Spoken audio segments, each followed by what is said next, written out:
வணக்கம் ஃப்ரெண்ட்ஸ், நம்ம இந்த வீடியோவில் பார்க்க போகிறது ஒரு இனிப்பு கொழுக்கட்டை தான். ஸோ குழந்தைங்களுக்கு சாப்பிட்றதுக்கு ஏதுவான ஒரு இனிப்பு கொழுக்கட்டை எப்படி பண்ணுறதுங்கிறது இந்த வீடியோவில் பார்ப்போம்.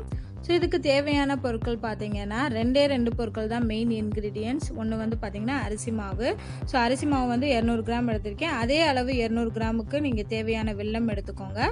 ஸோ இனிப்பு வந்து நார்மலாக இருக்கும். அப்புறம் முந்திரி பருப்பு கொஞ்சம், அதை வறுக்கிறதுக்கு தேவையான நெய், கொஞ்சமாக வாசனைக்கு ஏலக்காய் பொடி, இதுக்கு தேவையான அளவு உப்பு.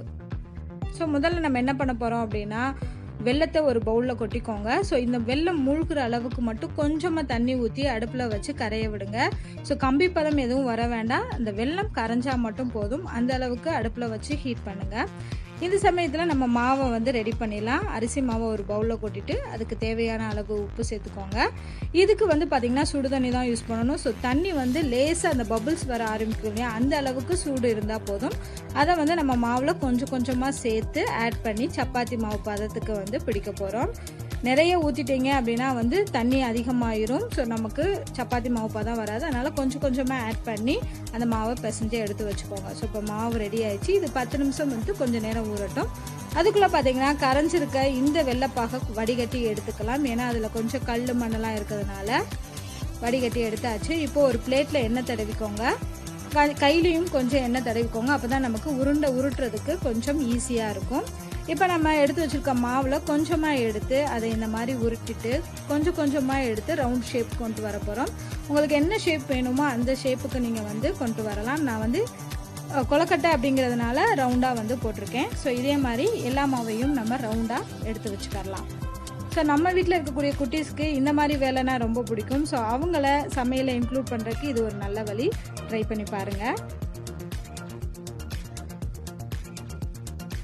ஸோ இந்த மாதிரி உருண்டைகளாக உருட்டி தனித்தனியாக எடுத்து வச்சுக்கோங்க, ஒன்றோடு ஒன்று ஒட்டாமல். இதே மாதிரி எல்லா மாவையும் ஃபஸ்ட்டு உருண்டைகளாக உருட்டி வச்சுக்கிட்டிங்கன்னா நமக்கு வந்து வேக வைக்கிறதுக்கு ஈஸியாக இருக்கும். இதுக்கு வேக வைக்கிறதுக்கான தண்ணியோட அளவு அப்படின்னு பார்த்தீங்கன்னா, நம்ம எடுத்துருக்க ஒரு பவுல் ரைஸுக்கு வந்து 2.5 பவுல் தண்ணி எடுத்துக்கணும். ஸோ நான் 2.5 பவுல் எடுத்து தண்ணியை வந்து நல்லா கொதிக்க வைக்கணும். ஃபஸ்ட்டு இந்த தண்ணி நல்லா கொதிச்சதுக்கு அப்புறமா தான் இந்த உருண்டைகளை வந்து ஒன்றா போடணும். தண்ணி கொதிக்காமல் போட்டிங்கன்னா உருண்டைகள் எல்லாமே கரைஞ்சி போயிடும். ஸோ கொதிச்சதுக்கு அப்புறமா இந்த மாதிரி எல்லா உருண்டைகளையும் போட்டுட்டு கிளறக்கூடாது. அது ஒரு 10 நிமிஷம் வந்து அடுப்புலேயே வெந்ததுக்கு அப்புறமா தான் கரண்டியை விட்டு கிளறணும். இதோடு சேர்ந்து பார்த்தீங்கன்னா ஏலக்காயையும் இதோடு சேர்ந்தே போட்டுருங்க. ஏலக்காய் தூளையும் ஆட் பண்ணிவிட்டு 10 நிமிஷம் நல்லா வேகட்டும். நல்லா வெந்ததுக்கு அப்புறமா கிண்டி பார்த்தீங்கன்னா அந்த உருண்டைகள் வந்து தனித்தனியாக இருக்கும். ஸோ ஃபைனலாக வெந்ததுக்கு அப்புறமா நம்ம வெள்ளைப்பாக ஊற்றிட்டு எண்ணெயில் பொரிச்சு வச்ச முந்திரியையும் ஆட் பண்ணிக்கலாம். ஸோ முந்திரி வந்து வேணும்னா நீங்கள் ஆட் பண்ணிக்கலாம், இல்லைன்னா அது வந்து ஆப்ஷனல் தான். அது வந்து நல்ல ஒரு டேஸ்ட் கொடுக்கும், அதுக்காக தான். ஸோ இப்போ நம்மளோட பால் கொழுக்கட்டை ரெடி ஆயிடுச்சு. ஸோ இது குழந்தைகளுக்கு கண்டிப்பாக பிடிக்கும். நீங்களும் செஞ்சு உங்களோட ஃபீட்பேக்கை சொல்லுங்கள் ஃப்ரெண்ட்ஸ். நன்றி.